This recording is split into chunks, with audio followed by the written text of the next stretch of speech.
This is All Ships Follow Me by Mieke Eerkens. Part 2. Mother. Chapter 6. Fascism on the Rise. Hoog Soren, the Netherlands, 2015. I am on my way to return a rental car when I abruptly pulled off the highway at the exit that leads to a tiny village I lived in for a year as a child. The last time I traveled these roads, I was following the hearse that transported my beloved Aunt Hanny's body back over the heath through the woods and finally to a plot in a tiny graveyard. I'm in Gelderland, a province right in the middle of the country. This is not a planned detour as I'm already late returning the car. As though called by sirens hiding in the waves of heather, I follow signs until I'm on the road that carried me so many times to chimney smoke and spruce and the mushroomy scent of the forest floor I knew for so many years as a child. It's remarkable how I still know every corner of this place. From the mossy spot at the edge of the heath, where the wild boars like to root to the train tracks near the big chestnut tree on the other side of the woods, where my cousins placed coins to be flattened by the trains that came through. I know all the overgrown hollows of World War II dugouts where my mother took shelter from bombs as a little child. I appreciated the appropriated the bomb shelters as fairy houses when I was a little girl, too young to understand that my mother took cover in them when she was my age. Sirens wailing and bombers flying overhead. Now steeped in memories, both mine and my mother's bleeding together. I pull over on the empty road and walk out into the heath. The purple blooms ethereal under hovering mist. It is dead quiet, the kind of quiet you experience only in the country, though for me there are the whispers of many ghosts. I no longer have family living here, but this landscape is still mine. It belongs to me, registers as deeply familiar to my senses. This is where we children piled into my aunt's orange VW bus and drove out into the dark with flashlights to look for wild boars and rutting deer that called out to their mates and locked antlers in battle. As a preteen girl visiting my aunt in the summer, I saw the teenage sons of Dutch royal family who lived in the palace nearby riding their horses in these woods. I fantasized that a prince would stop his horse and ask me to be his girlfriend. I get back in the rental car and drive out to my aunt's former farm in the next village, Kootwijk. I look up at the window of my old bedroom, tucked underneath the eaves, and wonder who sleeps there now. In the meadow where I used to catch frogs, two enormous draft horses now graze. I drive to the two-room schoolhouse where I spent first grade, where my mother also spent first grade. It had been converted into a duplex. Volvos are parked in the driveways. Plotted plants stand defiantly in the windows. The people who live there are intruders, and I hate them. My mother has a deep nostalgia for this province where she spent her childhood. I've inherited it from her, having spent every summer there while I was growing up and having lived there for a year when I was little. My mother and I were always missing it. It's home for my own other identity, the Dutch girl who lives in the heath in the green farmhouse in her tiny Calvinist village. Technically it is my aunt's home, but the year we lived there and all of the summer we spent tucked into its many bedrooms become part of me. The yellow and red clogs lined up in the mudroom, the gooseberries growing along the fence, and the hornets' nests in the tall grass by the sheep shed. The dirt path through the forest where we race our bikes, the secret family chaparral hunting spot behind the old electric building. Here there is a specific smell of horse manure and border collie fur mingling in with the antique wood of the piano and the damp of the cellar where the onions and potatoes are stored. A smell just as much mine as the smells of home in Los Angeles. I drive around for an hour, then get back on the highway to return my rental car, like the tourist I am. Apeldoorn, the Netherlands, 1940. In the dark pre-dawn, there is a muffled ringing. There is rustling as sleep is rubbed from eyes, and a fumbling under the pillow where the alarm clock is. Fingers search for the button to silence it while bringing it into the open, where I might wake the man who lies slack-jawed and snoring on the other side of the bed, who insists he never be woken before 8 a.m., and complains that the clock's ticking disrupts his sleep. Silently, a woman in the mid-30s pulls the covers from her body and creeps to the bedroom, grabbing a woolly sweater on her way out. She is Maria Katharina de Kock, my grandmother. As the small house sleeps, my grandmother lights a fire in the pot-belly stove and starts breakfast. Scrambling eggs to feed 5 people, she slices some hearty, whole-grain bread, saving the ends of the loaf for herself. Then she climbs the stairs to wake her husband and their children. Hanny, the eldest, is 8. Then there are the boys. Then there are the boys, Bert, 7, and Pim, 3. My mother, pronounced Elsie, is just 1 year old. Hanny, already dutiful at the young age and loyal to her mother, changes Elsie's diaper and brings the baby downstairs, putting her in the playpen. The other kids sit at the table eating. My grandmother knocks softly at the bedroom to wake her husband, my grandfather, Adrianus Cornelius de Kock. He stretches, yawns. "Did you make tea yet?" he asks my grandmother with a sleep-weighted voice. He groans as he gets out of bed, scratching at the white undershirt covering his belly. He steps into his trousers, runs a wet comb through his hair. In the kitchen, he shovels eggs and bread into his mouth wordlessly, washing them down with the hot tea my grandmother sets in front of him. Half-hour later, he is on his bicycle heading toward the technical college, where he teaches thermodynamics and physics to young men preparing for careers in the auto industry. Hanny and Bert also get on their bicycles and head to school together. Then my grandmother finally sits down to nurse my mother, while Pim pushes a wooden block around on the floor like a car. They are living hand-to-mouth at this point, like many in the Netherlands or after the Great Depression, which manifested there later than the rest of the world, via a slow, nagging burn rather than a sudden crash followed by recovery. Adrianus is lucky to have a job at all, and there is a rented roof over their heads and food on the table. Still, he is a man who wants better. He feels he deserves more than this. My grandfather is a proud man. He is also an intelligent man. He has studied cryptology for years and able to crack advanced codes. He has a degree in astronomy, but he feels his intellect isn't valued, at least not by this post-war, post-depression society that sees the wealthy getting wealthier with commerce, and the rest of the working stiffs floundering.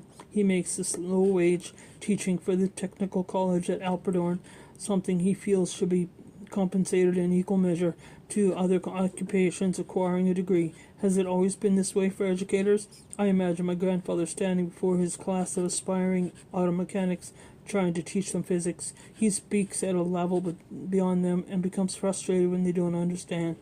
His ego is wounded as he considers where all his years of study and Ph.D. have landed him, working for pennies teaching math to aspiring auto mechanics.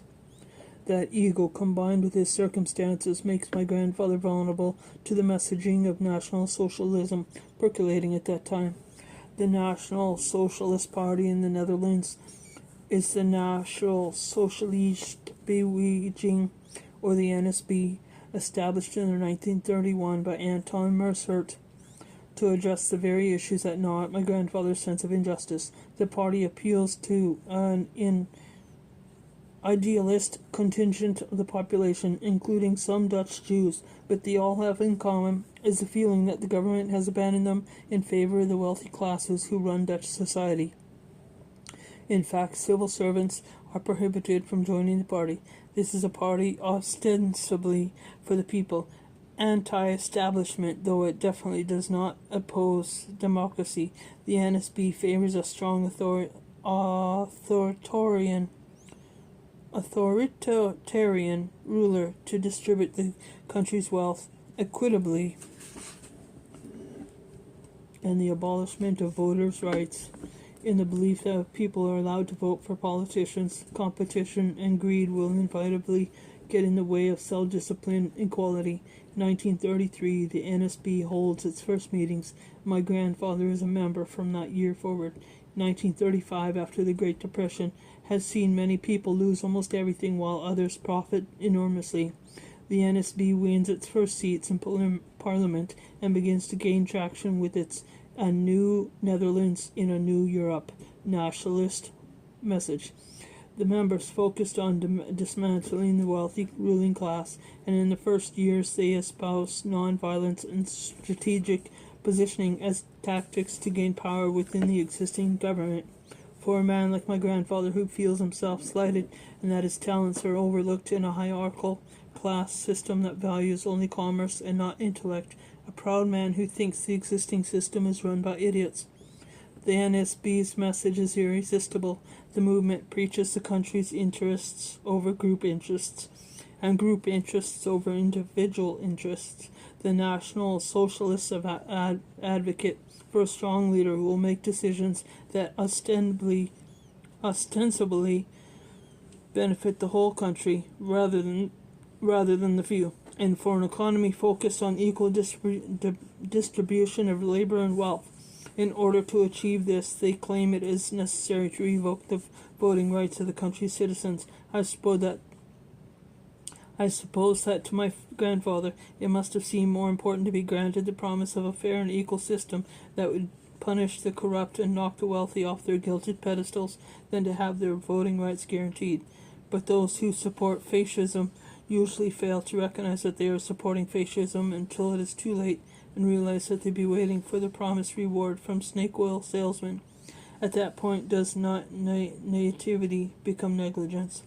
Well, there has been a great deal of literature written about the false image of tolerance in the Netherlands before the Second World War, and though anti-Semitism was more common in the general public than the post-war Dutch were willing to admit, generally speaking, there is an institutional policy of tolerance for Jews within the NSB prior to 1935, with an estimated 150 of the 30,000 members being Jewish.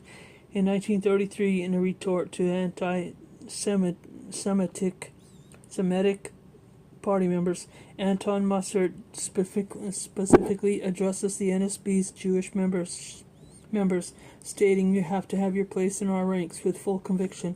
You remain worthy of this standing, and you may have the satisfaction of having your duty to all our people despite suspicion and scorn."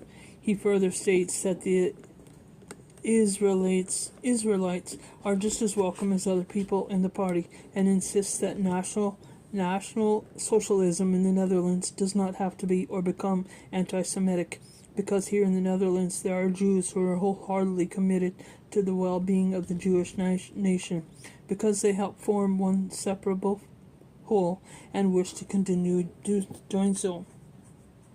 But all the Mussert's grand words about unity and Jewish inclusion ultimately proved to be empty. 1936, with Germany gaining power in Europe, some party leaders float the idea that they should ally themselves with Adolf Hitler and criticize party leader Mussert for allowing Jews into the party. The internal fighting causes the party to lose strength as cooperation dissolves. More radical leaders in the 5 NSB parliament members begin pushing the pro-Nazi agenda further in the government and openly flout parliamentary procedure with disruptive outbursts and verbal abuse. They eject the Jewish party members during this period.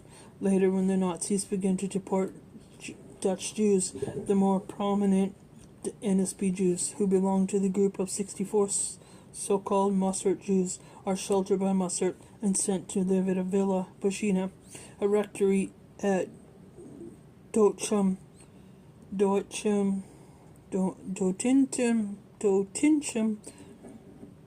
Mussert is eventually overpowered, and the 9 remaining Jews taking refuge at Villa Buschina are arrested by the Nazis and sent to concentration camps, where 3 of them die.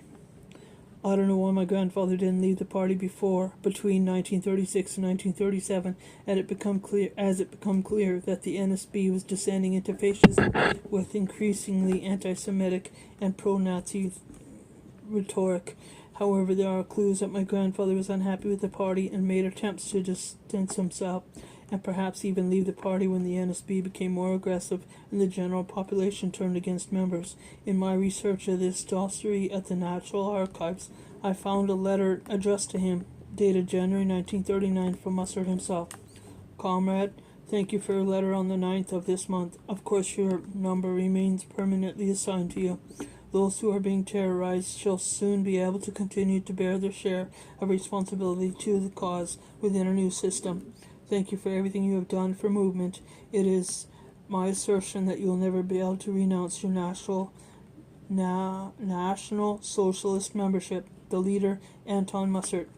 My grandfather's original letter to this party is not included, so I can't know what to extent he attempted to extricate himself from the party and what the reasons were for his communication, but the letter makes clear that he was under thinly veiled pressure by the leaders, being told that he could never renounce his membership. I imagine that my grandfather was intimidated and perhaps more than a little afraid as he realized the position he was suddenly in with the NSB's turn toward the Nazi Party and war threatening the Netherlands.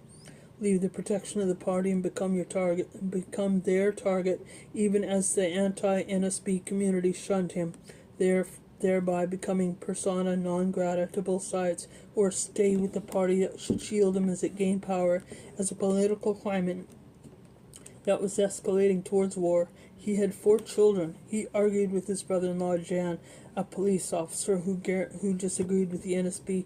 I have heard from multiple older people in the family that during this argument he said, if you said A, you have no choice but to say B. It's too late for me to back out now.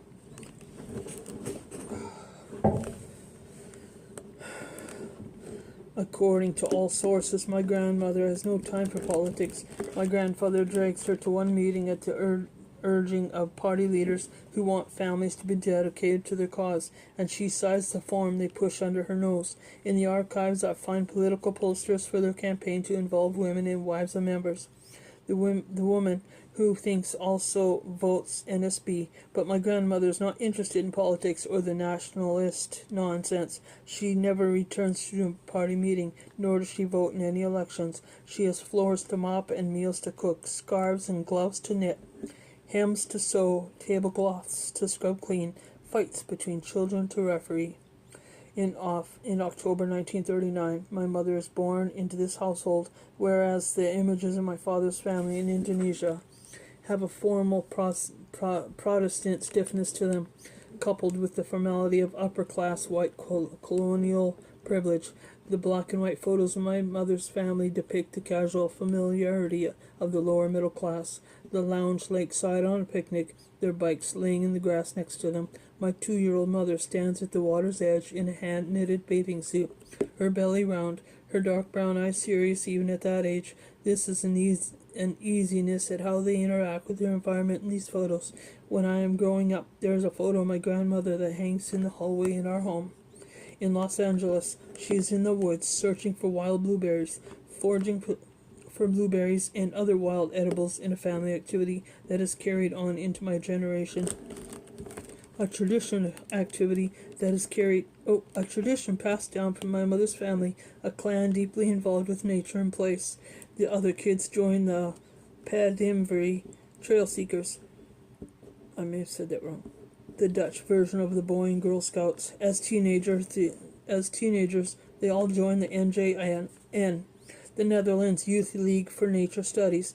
The family often takes walks together, and my grandfather lectures the children about plants, rocks, and animals along the way, his hands on his back as he walks, pausing to pick up this or that object and quiz the kids about it. I can see him clearly in my mind, though I never met him, because my uncles are also this way.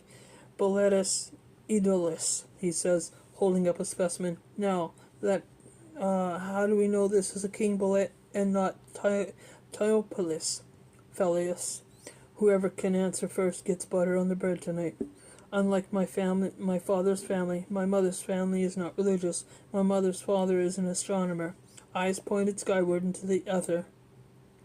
not looking for God, but looking at the miraculous logical machine of nature as the planet spins around the sun.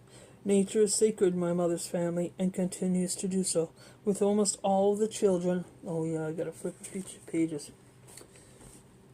Mother and her siblings going into the natural sciences, and all of us camping, foraging, gardening, and bird watching. I read the NSB literature, notice a display of pride in old agrarian Holland, like when the party abandoned the Roman calendar names of the months in favor of names relating to farming and nature. Starting with January, the new names are hide tanning month, wood gathering month, spring month, grass month, bloom month, summer month, hay month, harvest month, fall month, sowing month, slaughter month, and winter month.